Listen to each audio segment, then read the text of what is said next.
Bob, excited to have a conversation with you here on this installment of Ministry Matters. We're talking today about this whole area of academics and seminary life. And you, Bob Cara, as the provost of Reformed Theological Seminary, and really another term for that is chief academic officer, your job is to think about academics at a seminary and all its minutiae.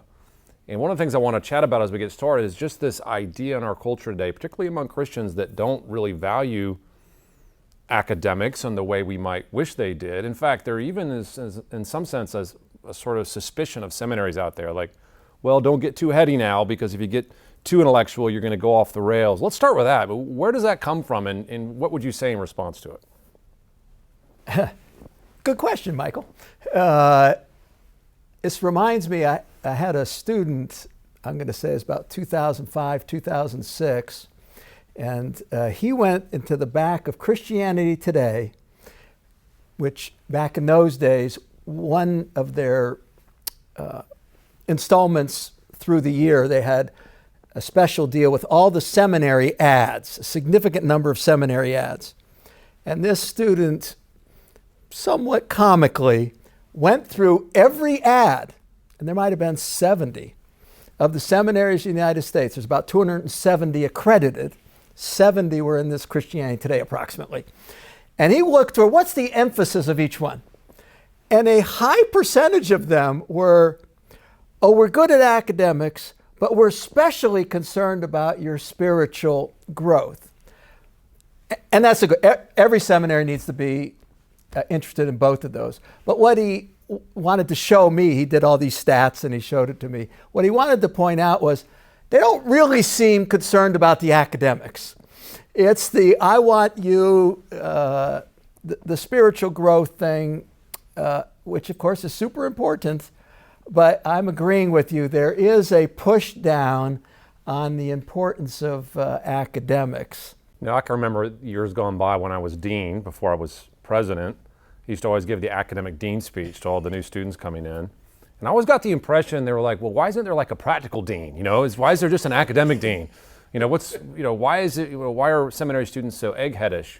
And, you know, as you mentioned, I understand that concern a little bit. We do want to make sure we're emphasizing the heart and spiritual life. We don't think that seminary is only academics, but as I like to say, it's not less than academics.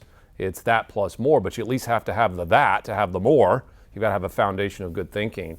And so I always told students in that meeting, don't make the mistake of thinking that when you prepare for ministry, you've got to choose between head and heart. You know, some people think, well, I'm going to be the head guy, am I going to be the heart guy? And one of the things I always remind them of is, well, here's an idea, maybe you could be both, right? And our job as a seminary is both, but we start obviously with the foundational concern that, you know, we're going to push you rigorously in an academic fashion in ways you may never have thought of before. And we think, you may not think this, but we think you need that. Now, tied in with that is a lot of MDiv programs these years are changing their degree requirements. Let's talk about that for a moment. You know, in years gone by, 3 years full-time degree for an MDiv meant a lot of credit hours. But now that seems to have gone smaller. And if I'm not incorrect, I think the minimum required by ATS now is 72 credit hours.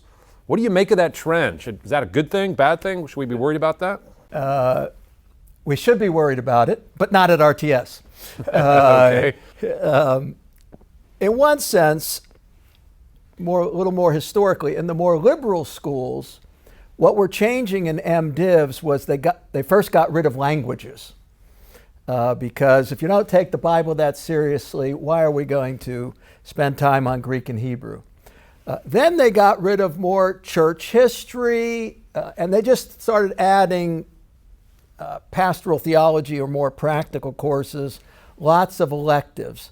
And so the liberal schools were slowly cutting down the curriculum for ways that at some level made sense given their theology. Now in the conservative world, as you well pointed out in the last, 10, 15 years, even conservative schools have been cutting back partly due to finances. The school is having significant financial restraints. Now, is it the student finance or the school finance? Because it seems like it's a sometimes combination. it's driven by, like, you want the students to carry less burden, Well but said. maybe it's both, right? Right, well said.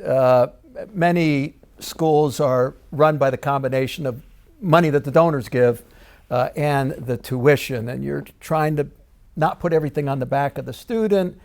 And so one way to help them and help you're not getting as much donor dollars is to reduce the number of credits taught. And it has just been falling like a rock. And as you pointed out, the main accreditor now has it at 72 minimum. RTS is at 106. And so we still have the full languages, church history, pastoral theology, a whole bunch of Bible courses, a whole bunch of systematic courses. And the Christian tradition is amazing with all the wonderful nuggets of information. Therefore, we need a lot of courses for that. Well, what do you say to this student who says, Bob, Cara, you're killing me here. I've got a family, I've got kids, I'm trying to get through 3 years. Why would I pick 106 instead of 72? What if I pick 72? Maybe I could save a lot of money and time, and then I could be out in ministry preaching the gospel more quickly. What do you do with that speech? Well, first I tell them that, yes, I am many times complained about for torturing students. And my standard answer is, but the Hebrew professor tortures you more than the Greek professor. Not your fault. Not New Testament guy's fault. Yeah. Again, the Christian tradition is so multifaceted. There are so many gems. To truncate yourself of not getting a lot of that information and running to ministry, we think, the leaders at RTS, that it's worth it to have the 106 credits. And another angle to this is the idea of we're teaching you truth, we're teaching you tradition, but we're also teaching you tools so that you can do more of the study. We're not going to teach you everything about church history, but we are going to give you a broad overlook so you can start doing things in church history. We're not going to go through every Greek or Hebrew angle, but we are teaching you enough that you can do it. We teach you enough that you can preach through the books of the Bible, that you know the confessions, so forth and so on. So tools are a very important thing, and too many times students run out at other seminaries for ministry and just don't have the tools to grow. Yeah, one of the things I've noticed over the years is it seems like a lot of seminary students have a very, very pragmatic look at seminary. So it's sort of a box to check. They've got to get their degree to get a job, and then they think, what's the most economically efficient way I can get my degree? Which explains the proliferation of online school, unaccredited schools, and then these slimmed down MDivs. And I think the counter to that is so important, because what I always tell students is, look, you only get one shot at laying your foundation for ministry. You get one foundation. You need to realize, I know you want to get into ministry, but you're going to have 30, 40 years of that. Make your seminary foundation the best it can be, because the better the foundation, the bigger the building, so to speak, you can put on that foundation without it cracking and crumbling. You hurry the foundation, just like a construction worker. You hurry through the foundation, use cheap material, you get it done really quick so you can get the house on there faster and someone can move in. It sounds good at first, but then you fast forward 5 or 10 years down the line, you're like, wait a second, my house is lopsided. The windows and doors are sticking because I never laid it properly. I think that's a pretty good analogy too. Yeah, Dr. Belcher, one of our colleagues, Old Testament professor, who tortures students with Hebrew, he has the line that he told me 20 years ago, that you need a good MDiv. He was a pastor for 10 years before he went for his PhD. And he said, so when he was in the pastorate, he had a very good MDiv. You need the MDiv for areas of default. You can't study everything. You don't have time to study it in certain pastoral situations. You're going to default to what you learned in the MDiv. And I thought, that applies in a lot of situations. Where are you going to default to? And you need a broad-based MDiv, and one that's broad-based and depth. I have the analogy, we both have a sports background, but I have the analogy of, you say about a sports guy, there's holes in his game in my basketball world. He can't go left very well, or something to that. There's a hole in his game. And so one thing that seminary gives you is we've covered at least at a minimal level, all of the angles. There are no more, quote, holes in your game. Now, not everything's as thick as it could be, but there are no more holes in your game. So an advantage of going to seminary that's substantive is all the holes are covered. And there's some holes that are more easily covered later when you're in ministry, right? So that's not suggesting that we don't want to train people on how to be practically involved in people's lives, how to counsel them, how to have a good sort of, quote, bedside manner, if you want to put it that way. But a lot of those things can be shaped and developed in ministry, whereas the sort of intellectual, theological foundations, those have got to be laid by people who can lay them. And this is when you're sitting under some great teachers, some scholars who know their field and can really lay that foundation well. Okay, so we've talked a little bit about the seminary student trying to convince them, hey, this really matters. Let me shift gears a little bit here to the average person in the pew. You know, we wonder whether the seminary student out there really thinks, do I need a rigorous education, and why should I choose 106 credit hours as opposed to 72?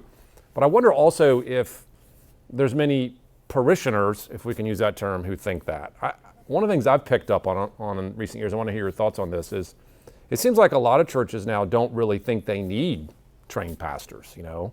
I mean, after all, you know, you can just get on the internet, right, and Google a few things, and you read a few books by R.C. Sproul, and you've got some good theology. I mean, why do I need a trained pastor as a church? Why should I care? I mean, do we really need experts in the Word of God? Maybe we could just get lay people up there to do it just the same. Yes, you could say that, but you wouldn't be correct.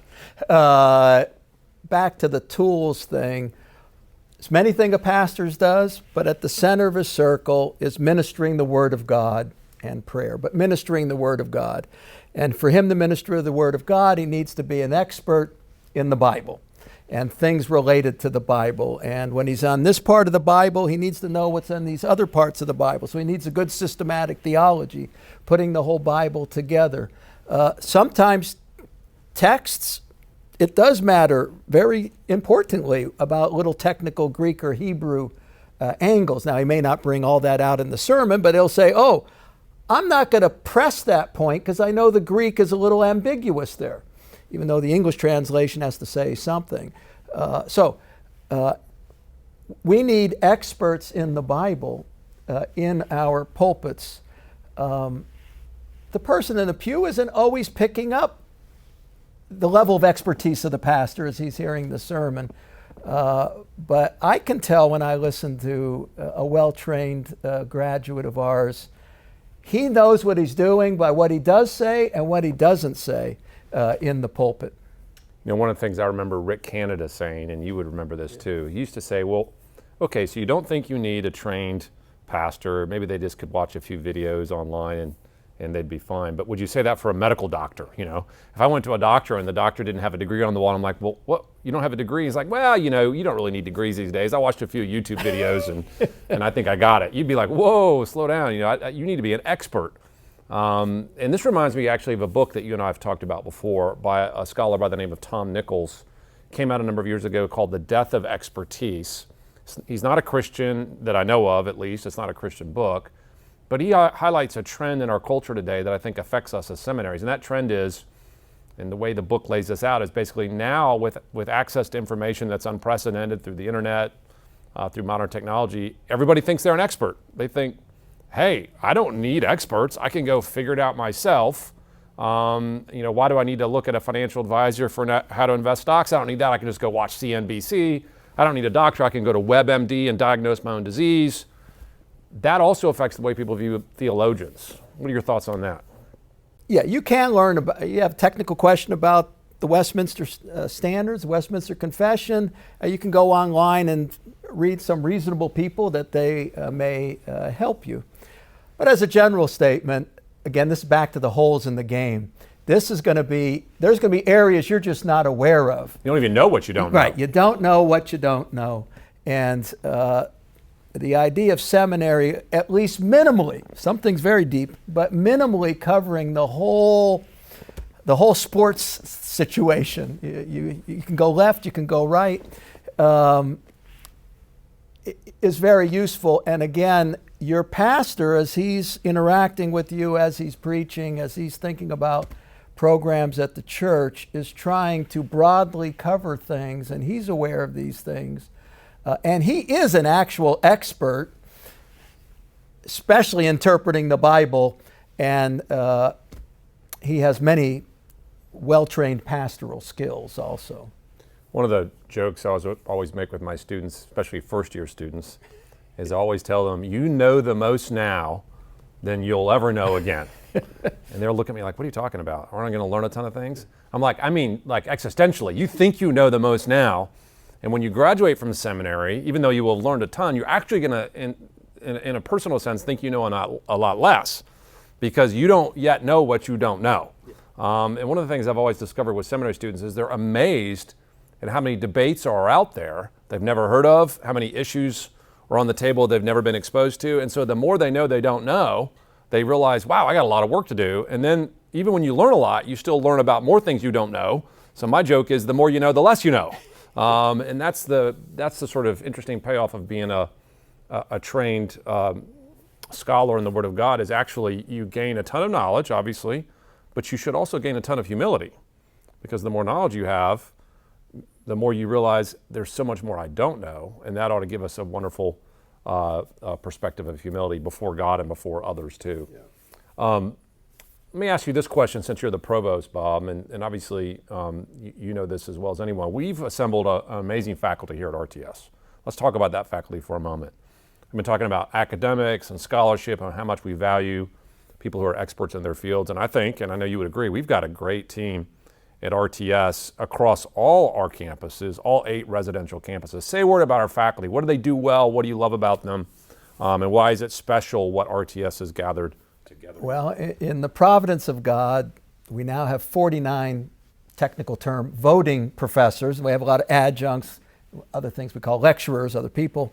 But we have 49 voting professors. Now, is that a big number? Help people understand. Yeah, well said. Think of, I'll pull something. University of Georgia, just made it up because they won the national championship. Okay, University of Georgia, remember, 49 voting professors. This is voting, these are all teaching master's level and a few doctoral level. Think of like the English department. I have no idea about the University of Georgia's English department. Okay, they have, I'm sure, a reasonably large English department, but they're mostly teaching undergrad.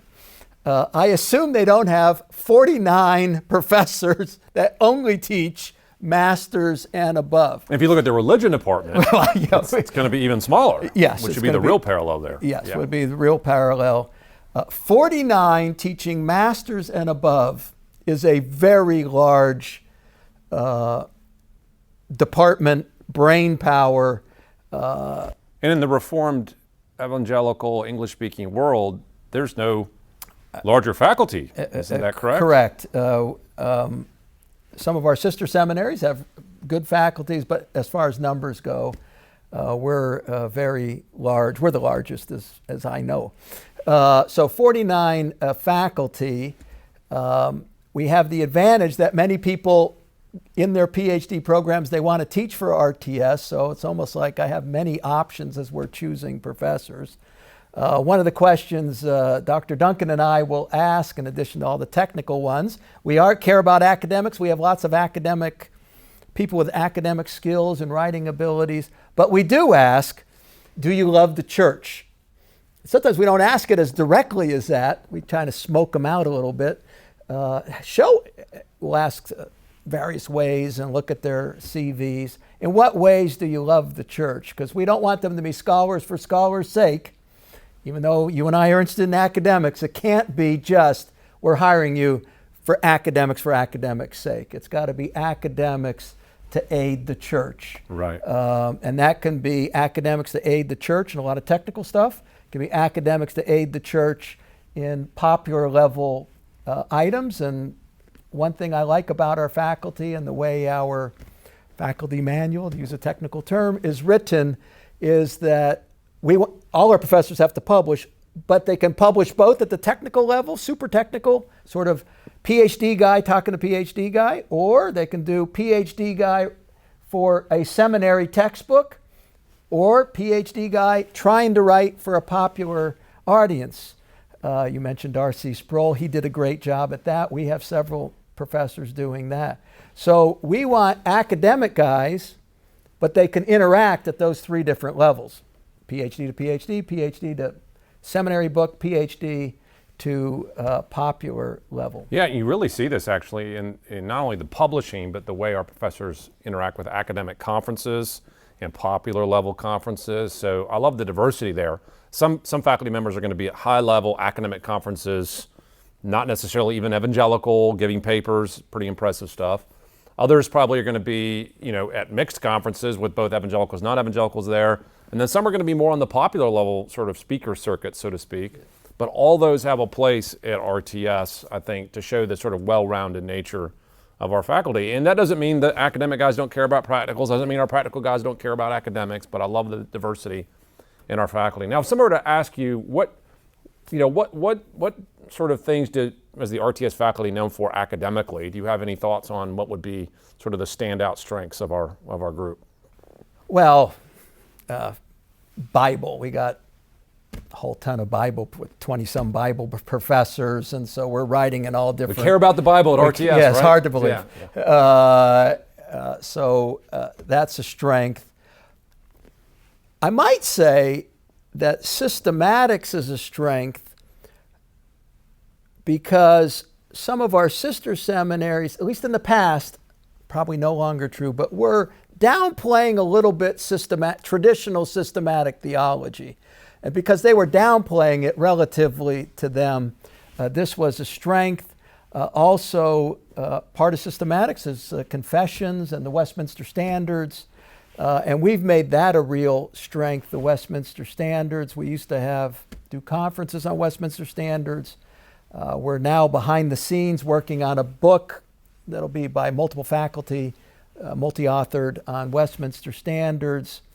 So that's one specialty that we have. So Bible, but maybe more systematics and Westminster Standards. Yeah, one of the things I've always appreciated about RTS is it doesn't keep the departments segregated, so to speak, where they don't talk to each other. And you and I both know that in the world of biblical studies, particularly in the secular academy, biblical studies is very isolated from theology. In fact, if you try to use systematic theology in biblical studies, you're going to get your hand slapped, so to speak, as you're illegitimately crossing disciplines there. You can't take ST categories and apply it to, say, the Gospel of Mark, because secular scholars will say the Gospel of Mark is his own thing, he's separate, and you don't believe in this sort of one divine author, so he's just a human author writing on his own terms, and so you can't really use any large categories. But what I love about RTS is it's not embarrassed by systematic theology categories. It embraces those.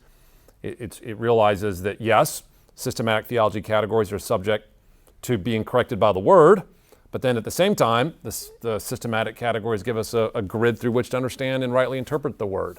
And I think that symbiotic relationship is a real strength. Yeah, and we're also, well said, we're also explicitly make the point, and every year all 49 faculty have to sign a document that says that the Bible is inerrant and it is the ultimate authority, no exceptions. The Westminster Standards are a subordinate. So therefore we have a good balance. Bible, ultimate authority, confessions can be wrong, but confessions and systematics, a secondary authority and very useful. And so that's sort of a balance we try and give to the students. Bob, one final thought here as we sort of draw this to a close.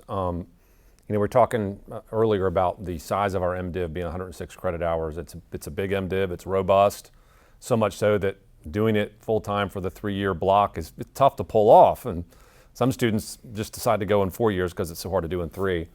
But I think one argument we've made as a seminary over the years is that, yeah, that's tough, and you need it to do pastoral ministry, but we would argue also that the current climate today, maybe more than ever, you need a robust seminary education. So let's talk about that as we wrap this up. What do you see out there today that makes you particularly glad we've got 106 credit hours now that you see the landscape that these future pastors are facing? Yeah, and one part we didn't talk about as part of the curriculum, there's a sort of worldview angles of how to look at the current world and contextualization, and we have a course on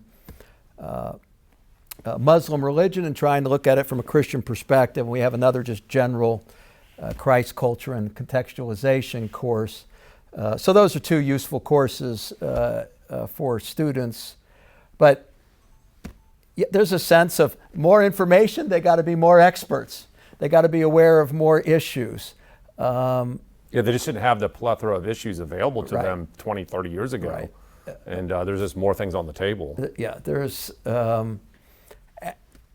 and the culture is more against us, which usually means I need to know more to push back on the culture. And then there's sort of the liberal church culture, and then there's the secular culture. Both of those are pushing against our buddy Bible-believing churches, whether Presbyterian or not. You had asked me before about what I'm proud of the faculty. Another angle I'm proud of the faculty is that we want to help not just Bible-believing Presbyterian and Reformed people, but also our Bible-believing Baptists, Pentecostals, Arminians, Methodists, that we're in groups with them, they hold a high view of the Bible, we have a high view of the Bible, high view of the Trinity, Christ, salvation by faith. I think we have a good balance of wanting to aid them in addition to aiding our more really close buddies in the Reformed world. No, I think that's a great point. I've loved that about the ethos of RTS. We're obviously a Reformed confessional school. That's the center of what we are. But I've always loved the ethos of cooperating with, appreciating, showing respect for the broader evangelical tradition and wanting to be a part of that evangelical tradition. There are some groups that want to cut it off. There's some groups that want to spend all their time attacking it. And there's certainly things there that we want to see, grow and improve. But I love the idea that, hey, we're not your enemy, we're your friend. And we want to partner with you for the cause of Christ. And so I just think that's a great thing about the ethos of RTS. Well, thanks, Bob Cara, Provost of RTS. Good conversation. I know that our listeners will be encouraged to hear that RTS is trying to hold the line on good academics, but not good academics just for academics' sake, but for the glory of Christ.